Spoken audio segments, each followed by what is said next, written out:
Hey guys, welcome back to the Mind Body broadcast with Austin and Marty. And this week we're going to do part two of our body part discussion, our training, how to properly train each body part. This will be part two. So we did chest last time, correct? You I got think, it. yeah. Yep.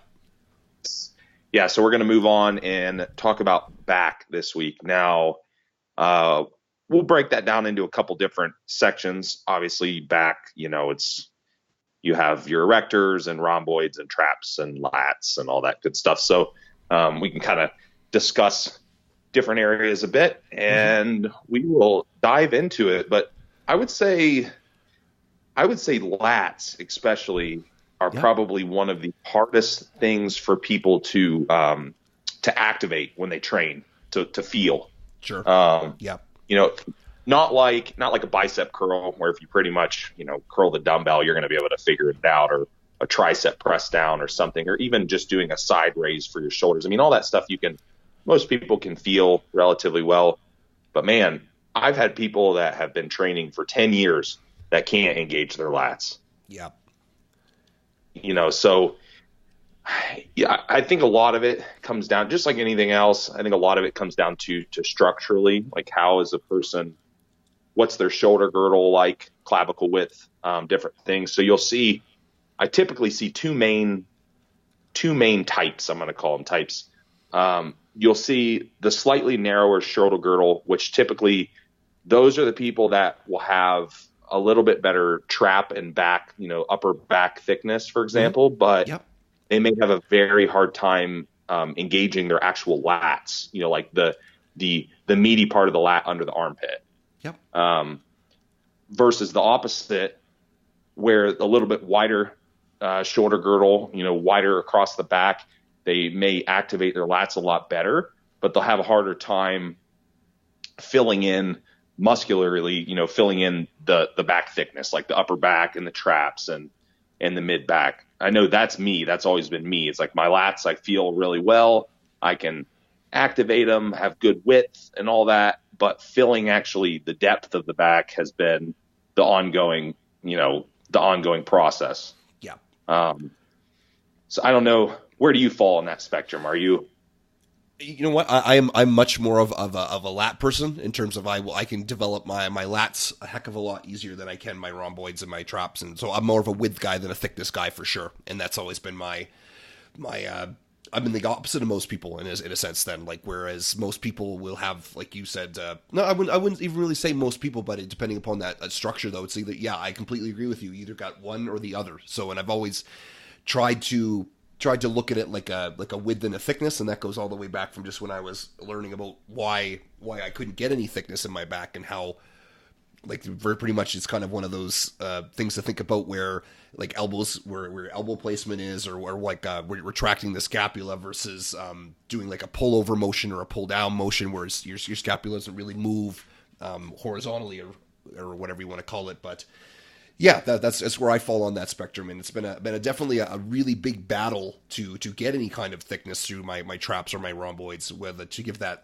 especially like the side poses, and get that 3D look. We'll call it the Rocky Mountain look in your back, if you know what I mean. So it looks like you need a Hummer to drive over your back if you were lying down, type of thing. So for sure, that's where I kind of fall on that too. And I think one of the bigger things that kind of, like I was just alluding to there, that helped me out, was trying to take a look at not only that the back is just so, yeah, like you said, it's a plethora of muscles. It's not just the back. Like, it's not, the bicep is not, like, of course, yes, the bicep has, the brachialis, the brachyradialis, whereas the back has, yeah, teres major, minor, latissimus dorsi. There's the rhomboids. There's the levator trap. Then there's the trap that squeezes back and everything else. So, and just being aware of what muscles do what can really help you out, especially if you're not one of those, like myself, that are gifted, or sorry, that aren't very gifted in just like everything you do. Like you do a dumbbell row or a barbell row, and pow, everything grows. I was not that guy. I wish, you know what I mean?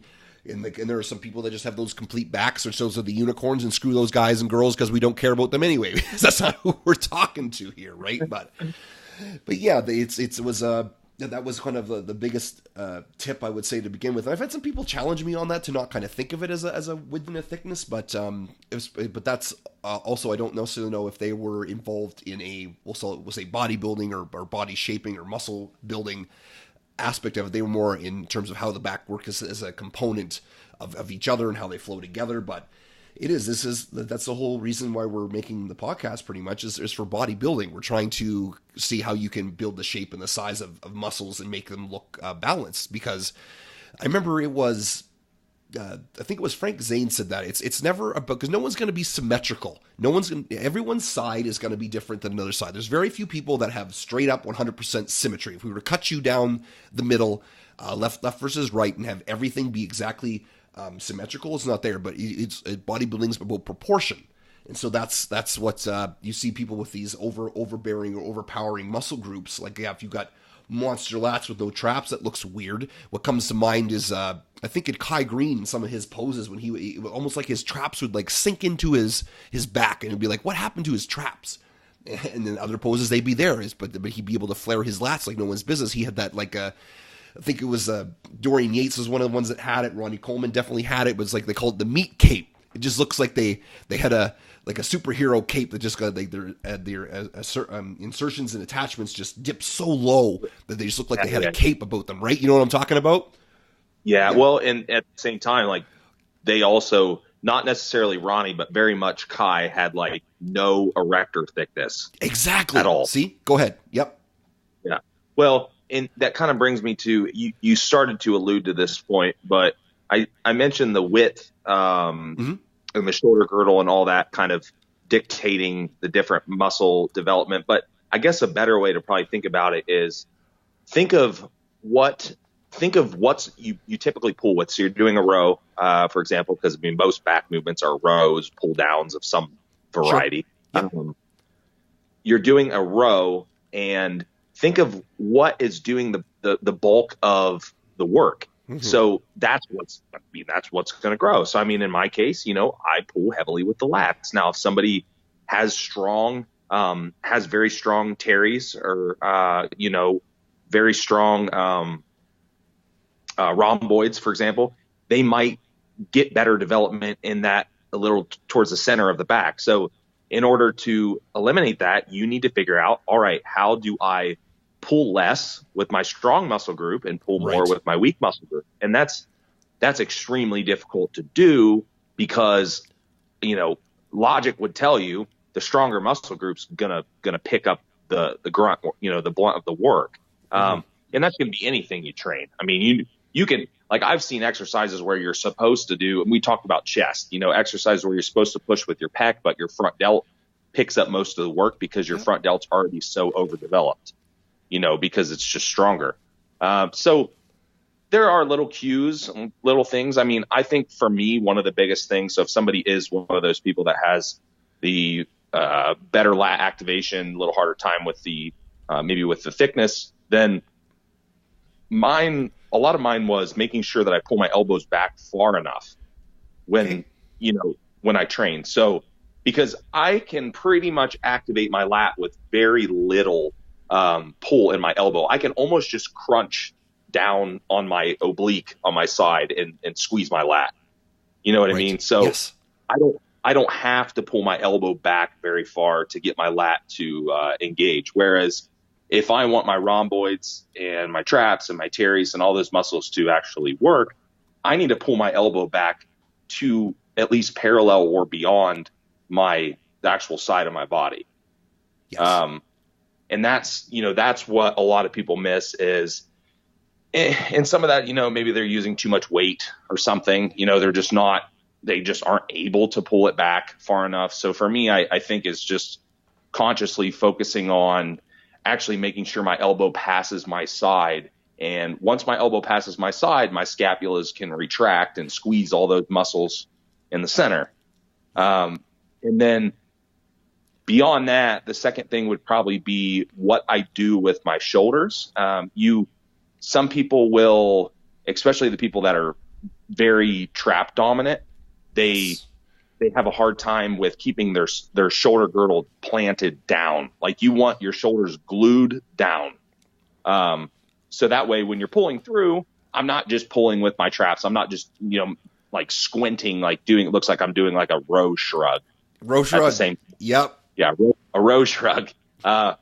Because, for me, it's a little weird because my traps in like a rear double bicep pose, for example, look pretty good. They're thick, but from the front, they're very long and stretched out. You know what I mean? So they don't like have the spilling from the ear look Yes. type of trap. So they are strong. So like if I focus just primarily on that squeeze my shoulder blade thing, all I'm going to end up doing is I'm going to pull with my rear delts and my traps.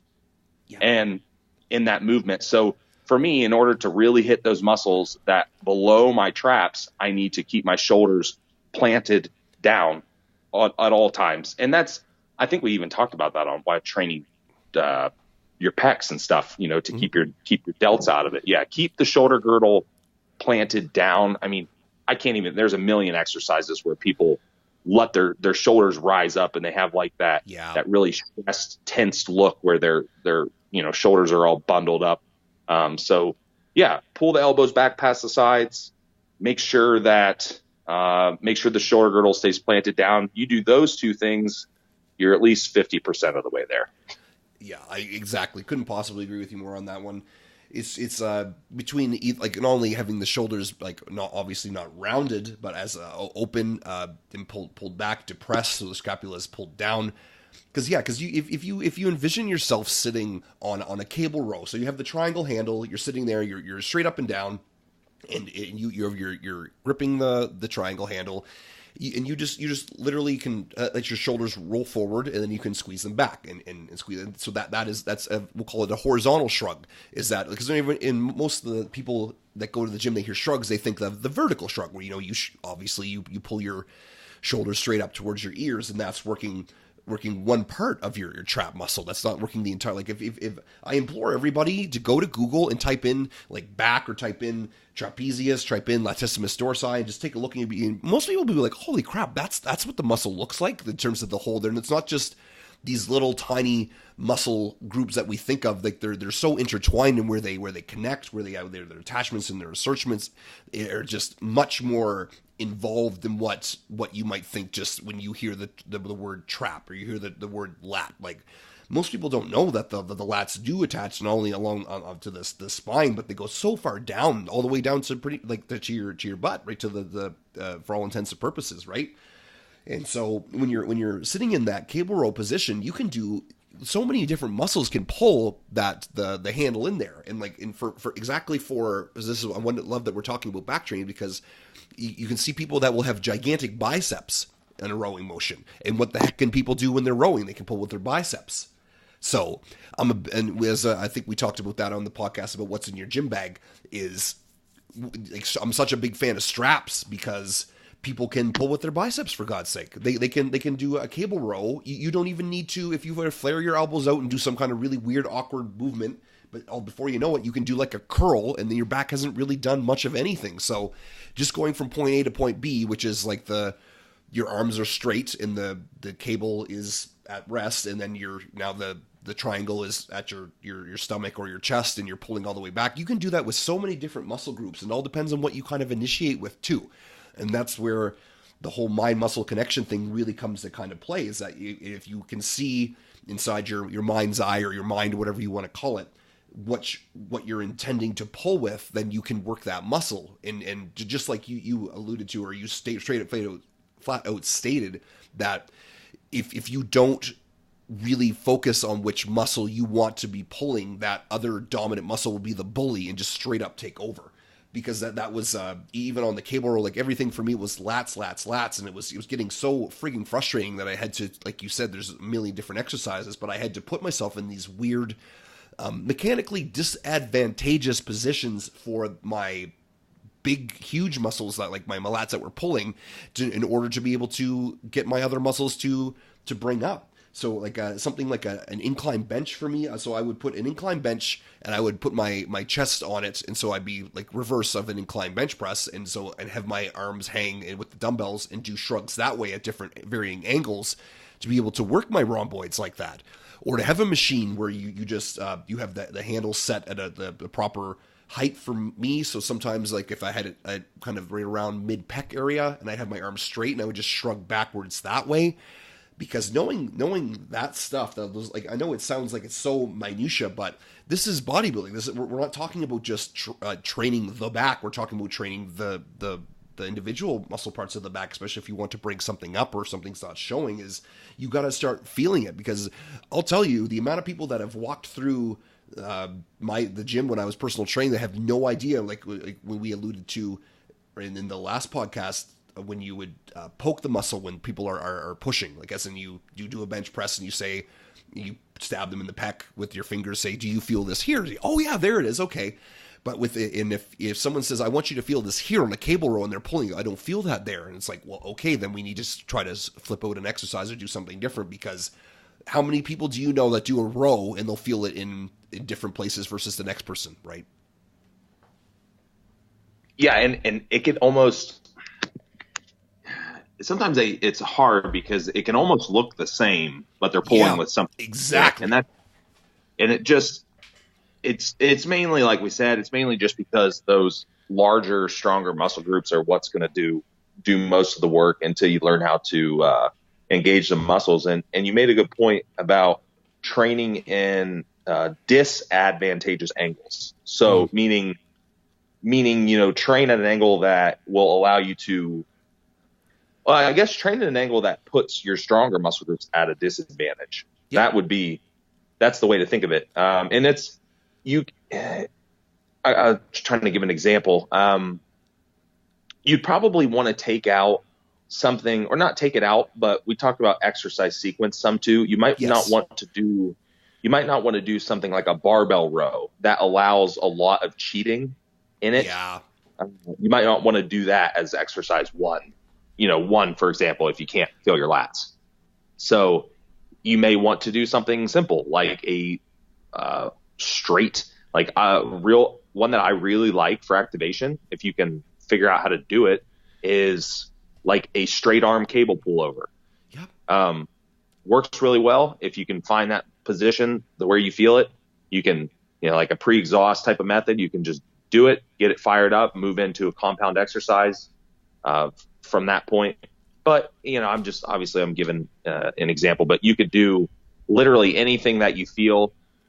Usually for back, I'll sequence, because back does have a lot of movements that will allow you to compensate with stronger muscle groups. Any kind of deadlift movement, rack pulling movement, any kind of bent over rowing movement that's standing, with a barbell or dumbbells. There's literally like 10 to 15 muscle groups that can start doing the work. Yeah. So it's not like your chest, where in a barbell bench press, there are other muscle groups, but there's only a couple. Whereas in a barbell row, I've literally seen people just like yank the weight up with their damn hamstrings and like catch the weight in their lap. You know what I mean? You can catch it in the lap. Yep. You know what I'm saying? Like they kind of do like a little straight leg deadlift, and the weight starts moving, and then they catch it in their lap with the bar. Like there's no tension in their back at all. So again, start with things that allow you to, step one is obviously activate the tissue. So, I mean, if you need to start with movements that allow you to do that, that's great. Work on those cues, and then, obviously use weights that actually allow you to, engage the muscle and not just train your strongest muscle group. What are some things, are there any special activation methods or exercises that you like to throw in when it comes to back? Yep, sure, absolutely.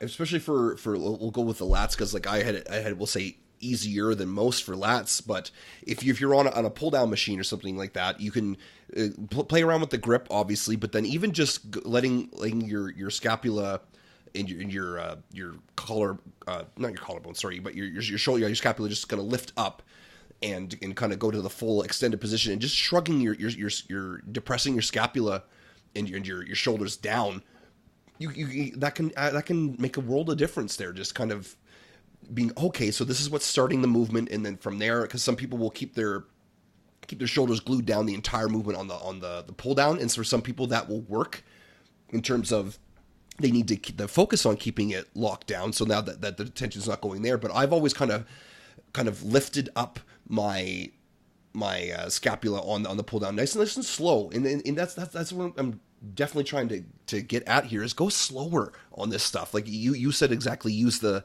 lighter weight, and that's exactly it first to start with, because you don't expect to feel something just because it's heavier. Like, oh, I can't feel that. Well, yes, you should be able to, like, I can be able to put like just a tiny bit of pressure on my hand and do a curl with, like, we'll say air curls, and be able to know what part of my bicep I'm using to curl up.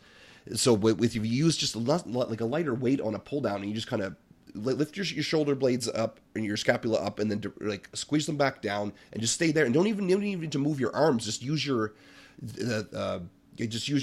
scapula to pull kind of from there, and then I will go, well, there's your lats, and I'll kind of stab people, stand behind them when they're doing the lat pull down, and just kind of give them like, oh, okay. And then the exact opposite is I won't let them go all the way up, and just kind of stay from there, from the let's call it the fully contracted position, and just kind of let their arms relax and go up, and then come down, and then really not focusing on using their hands, because holy crap, that's the biggest thing I would say is people will, for me, and for especially for training the women that I've trained over the years, is that they will use their arms, their forearms, and their biceps so much, is that they'll pull from the arms. They won't initiate. And one of the easy cues that hopefully will work for most people is pull from the elbows. Is just think that your hands are just kind of there. They're just hooks. They're not actually any kind of prime mover by any stretch. And so just knowing where they're going, and then are your elbows coming to your sides, or your elbows coming behind you? So that for activation exercises, definitely something like that. Like I really like that you use the term "if you can do it" for like a straight arm pull down, for sure. Because some people, they can't use the rope to do that straight arm pull down, because then now as soon as they start squeezing or even just lightly holding onto the rope handle, they won't feel it where they should. Whereas now they use a straight bar, and they get more of that palms facing the ground, more of the protonated grip, and they just have just the meat of their hands on the bar, and they're doing the pull down. That, oh, there it is, there. They can start feeling it. It's just going to be a matter of tinkering around, especially if you can't feel the muscle that you're like I just can't feel my lats, I can't feel my teres, I can't feel my rhomboids. It's all about really, you do have to study a little bit of anatomy. I know it does suck.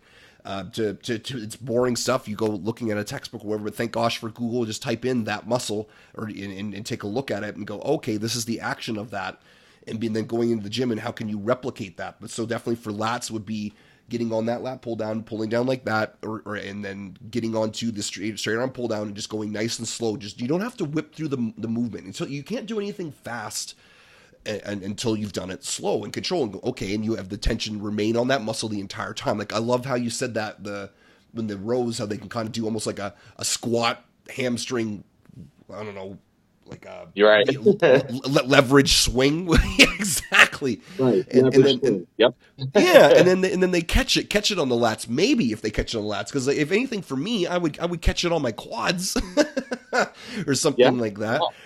And then before you know it, yeah, you see this movement, you go, wow. And then because Ronnie Coleman would probably be one of the worst people, funny enough, to watch, because but how he did it, he did have all the tension remain on his back, but that's just because he was able to do that. Like, so you see these, oh, that technique is terrible, whatever, because he would do those rows where you would see him like whipping it up or whatever. But he was definitely, like, he might have been using, we'll say 10% hamstring, maybe 5% quads, but he was using so much back, but also trying to pay attention to pro bodybuilders, and their technique is great and terrible at the exact same time, because you're going to look at that and you're going to go, okay, I'm going to go do that. And before you know it, you're not feeling it anywhere but your face.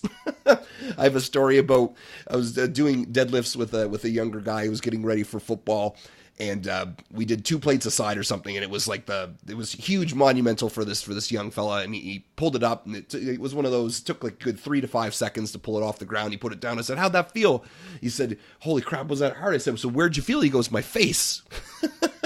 And I just had to laugh. I said, yeah, well, that's different. So we'll see for the next little bit to see where you feel it the next time, or feel it in the next coming exercises. And so, because it will, especially if the exercise is so heavy and so brutal, you won't necessarily be able to pick a specified area. And I'll definitely will say be counterintuitive to myself here and say that you don't want to be isolating every single friggin' muscle fiber with every exercise, because to isolate something during the row or during like a deadlift, good luck with that. I don't want you to be doing that, because those are compound exercises for a reason, to kind of build up everything and anything. But if you don't do the activation exercises like what Austin was asking me about there, then you won't be able to know, or you won't even grow them per se, or you won't be able to go, oh, okay, these are my lats, or okay, this is my rhomboid, okay, this is my trap, to be going into any of the compound exercises and have them actually fire, let alone get bigger and better.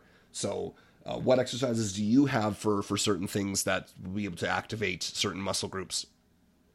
Okay, so one of the other things I would just tack on to what you said, Yep. too, was you talked about pulling through the elbows, which is always the cue that you hear. You hear people say that all the time. But you have to look. I also like to look all the way down the arm. So what's Sure. happening in the forearm and the wrist and the hand? Because let's say the activation or we talk about compensation. Let's say the compensation is in the biceps, like you said, or how many times have you heard people say, I can't fully execute an exercise or get the most out of it because my grip fails. Sure. Or whatever. All the time. Now, yeah. Obviously you can do things like where you use straps, Versa grips, for example. I encourage those all the time, because this is bodybuilding. I don't care if someone has a terrible grip strength problem because of an injury or something else, and we can directly train that, that's okay. But, if we're training back, I want you to feel your back. It's not a grip training exercise. So yeah, straps, Versa grips, all that stuff is fine. And I always look all the way down to the hand, and you want to use the hand as a hook. And you also don't need to squeeze the hell out of the bar. Especially if you're using straps or Versa grips, you don't need to sit there and squeeze your hands as hard as you can, because typically that will lead to a lot of that forearm flexion as you row or pull down or whatever. A lot of people will do that little bit of a dip in the wrist right at the end of the movement.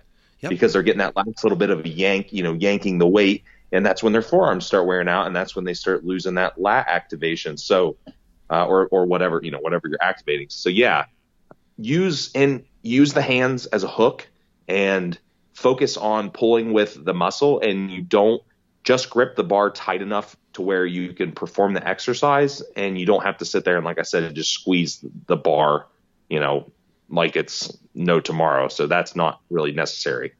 And then as far as extra lat activation, yeah, if somebody's I was talking about in my case, for example, that mid back area around the scapula, I like to do just some basic scapula contractions, or I'll take a real easy way to do it is I could tie a band to something, anything, tie it to the cable rack or tie it to a machine, stretch, put my arms out, hold the band, just stretch it out till I get some tension, and literally just keep my shoulder girdle down like I talked about, and then just squeeze my scapulas back, forward, back. Yes. Basically all I'm doing is just arching my back very slightly. And then forward. And the main thing like I said, is that you have to keep your shoulder girdle down. Otherwise, I'm just doing a little mini, band shrug. Sure. So another one is, and I'm not even sure where I saw this. I think I might have picked it up from, I think it was Dave Tate, actually. They were doing it as an accessory movement with some of their power lifters, and he used a safety bar. You don't have to have a safety bar. I've been able to do it.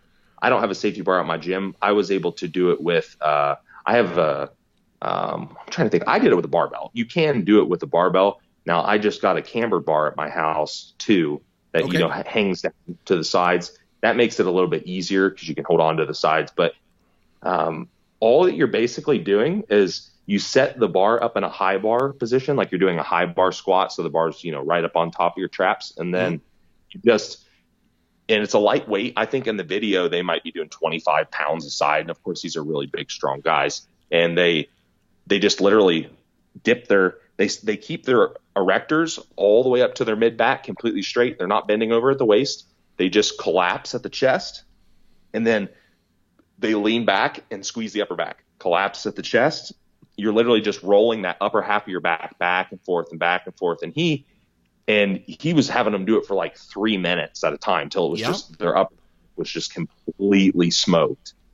So I've been doing that as like a finishing movement, but that also works really well as an activation movement as well. Yes. And I would do it as, I would probably, if you want to implement something like that, I would probably do it as like a timed set, just do it, just throw your stopwatch on for a minute and do it until that area has so much, it's burning, you got all that lactic acid and all that. Like I said, if you engage the tissue and you've got some of that metabolic waste buildup and stuff, it's warm, it's ready to go. I mean, and you're going to then feel that when you start moving into other rowing exercises or whatever. So that and the scapula, the banded scapula contractions are really easy because like you said, it is hard to, since that you are pulling with so many muscles in a row, it is hard to isolate. Like you're going to have a hard time isolating one very specific muscle group. And I found that those little scapula contractions, that's about the closest thing you can get to isolating the like rhomboids and teres and stuff in your upper back without using your lats. So I like those. I definitely like those. And you can honestly, if you want to do it for just your lats, you can do it overhead, do like a wide grip on a cable on like a lat pull down, and then literally just let it hang all the way up to your shoulder blades are extended up, and then contract your scapulas down. Don't bend your arms. You're not pulling your arms down. You're keeping your arms in stationary position, and you're just doing a scapula pull down, just scapula contraction and up, and scapula contraction and up. And some people will call those like a partial pull down or something like that. And there's actually quite a few videos of that on YouTube. You can look up partial pull down and you'll see those little overhead scapula contractions, and that will fire your lats up as well. Yeah, and that's the one thing that I was referring to for sure. Like I needed to do that, right? Because it's just, if you don't, because it's like because you can do a pull down in almost, we'll call it 2 parts, like and don't do this, in terms of like if you're doing a full pull down, you can do like that exactly. You can have that the shoulder blades like shrug up and then shrug them down and then do the rest of the movement. So like you can do it in 2 parts, but as soon as you get that kind of in that smooth, fluid motion, that's going to be the key to doing like we'll say a pull down correctly. And then of course then playing around with the grip is everything else, and then you can use like the triangle handle, which is like the one that's really close grip. So now you got almost your palms are facing each other, which is going to be able to train a different part of the lats in the back. And then of course, how far you lean back. Because if in I don't know if this is not what people are thinking about or what, but if you do a pull down and you lean far enough back, you're now turning a pull down into a row, which is, people go, oh, I never really thought of it that way, but that's exactly what you're doing. If you go anything past, we'll say, if we're going to say straight up and down is 90 degrees and you lean back to 100, 110, then that, that's naturally, well, you'll smack yourself with the handle in your face if you don't lean back some.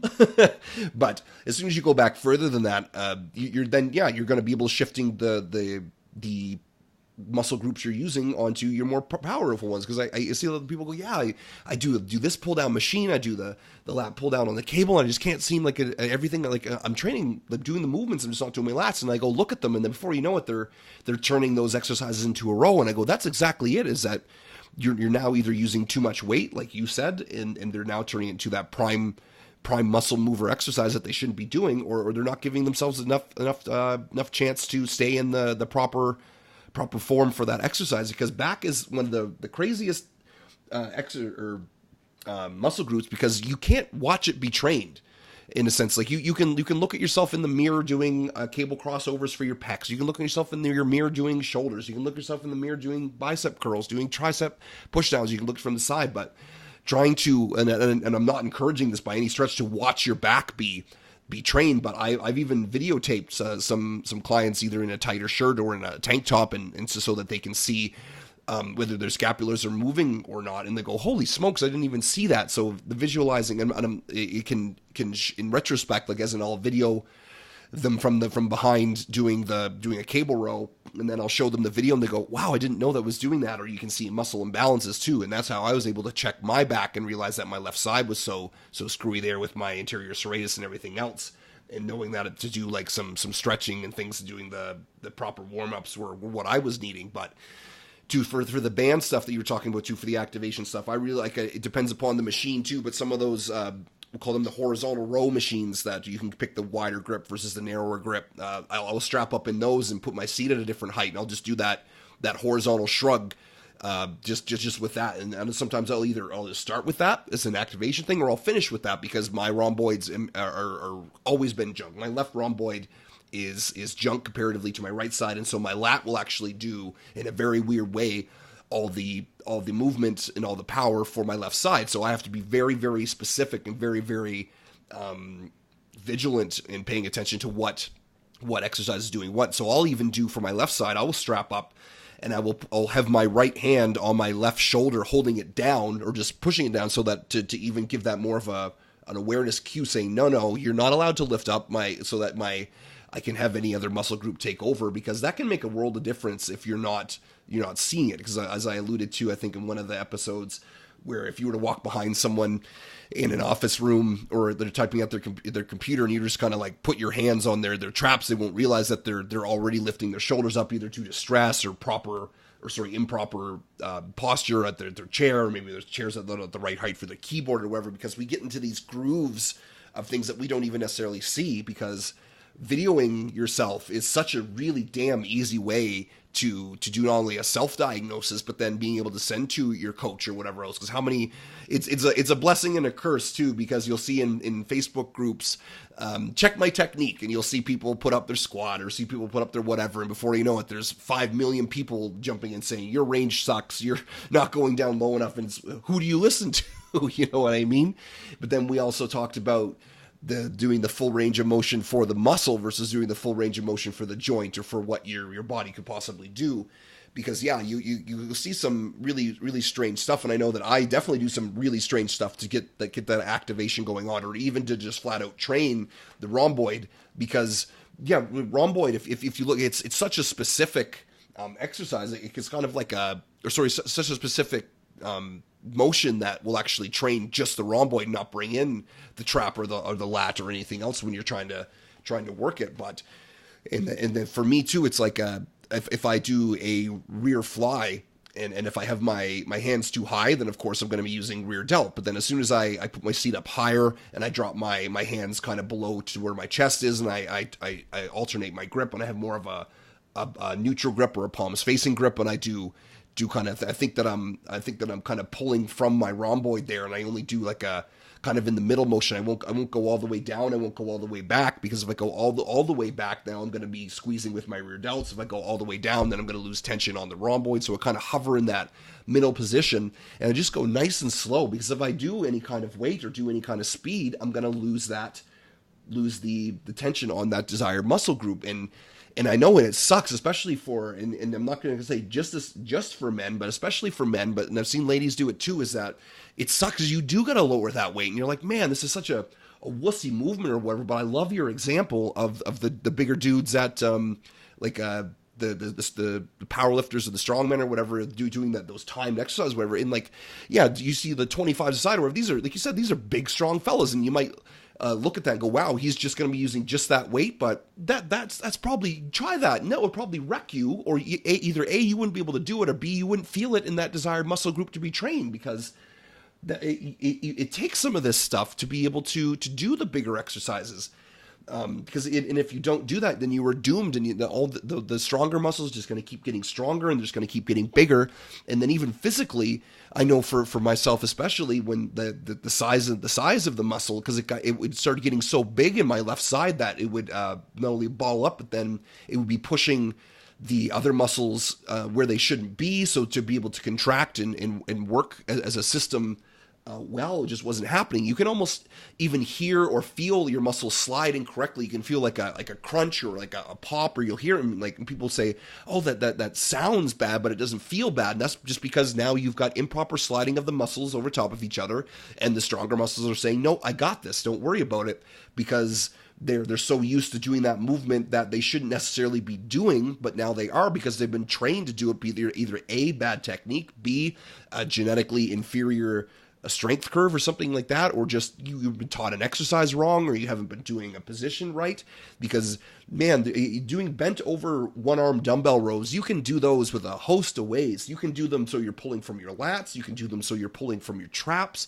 Like I think there's I remember Justin Harris and I think it was Matt Crocker, whoever came up with they called them croc rows, where you kind of do like a weird, like your elbow flares out when you pull with them. And then another way that I would do them for my lats is I would almost, instead of having the dumbbell come straight up and down from the ground, I would kind of throw it back behind me, so it was more of like a pullover motion. So there's so many of these, especially for the back, that you can do to hit those certain areas that you won't necessarily hit. But don't be afraid to go lighter on this stuff. I remember seeing quite a few people doing pullovers or straight arm pull downs, or going nice and slow and meticulous with them, and being made fun of in either forums or Facebook groups or whatever, going, man, like that's not going to build your back. All you need is deadlifts and rows. And I'm like, I wish it was that simple. I wish I could do deadlifts and rows and my back would look like Dorian Yates or Ronnie Coleman's or whatever, but that just didn't happen for me.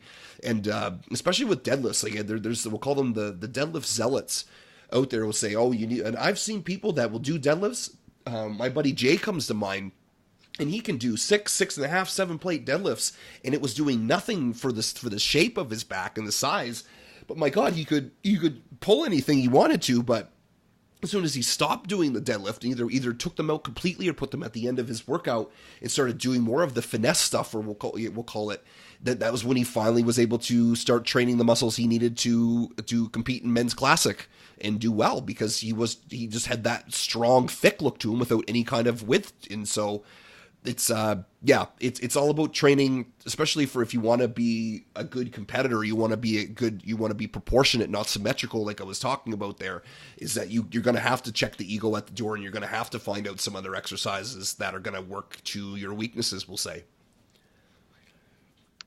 Love it. Yeah, that was some good dialogue there. Ooh, monologue. baby. Right? It was a monologue there. Yeah. I know you were in there. You were giving some right on, preach, brother. Yeah. So I mean, I don't have a whole lot to add to that. I think maybe the only other thing would be we can maybe talk just a little bit about erectors. Sure, go for it.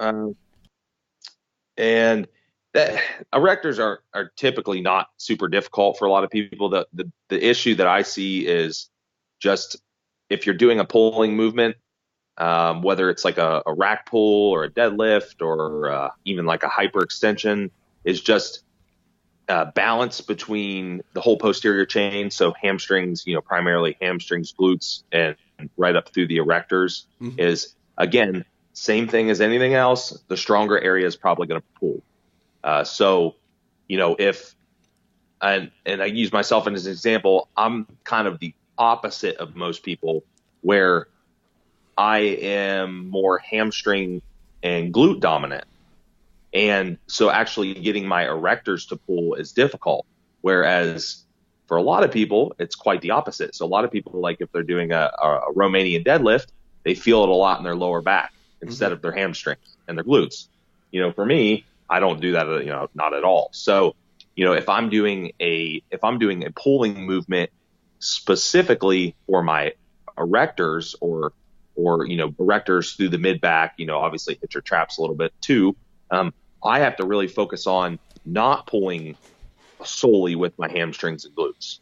So, couple things you can do, like something like take a video of yourself and watch from the side view. A lot of people that pull primarily with the hamstrings and glutes, they'll be the people that their butt shoots up and it ends up looking like a Romanian deadlift instead of I don't know what you would want to call it, instead of a rack pull. Also, rack height For me, Yes. I like honestly, I can do deadlifts, it's fine, but I could literally, from a weight standpoint, I could do a straight leg, or I guess straight leg deadlifts aren't technically straight leg, slightly bent knee. I Yep. could do I could do a Romanian deadlift off the floor with probably the same weight that I could do a conventional deadlift. Wow. And Yeah.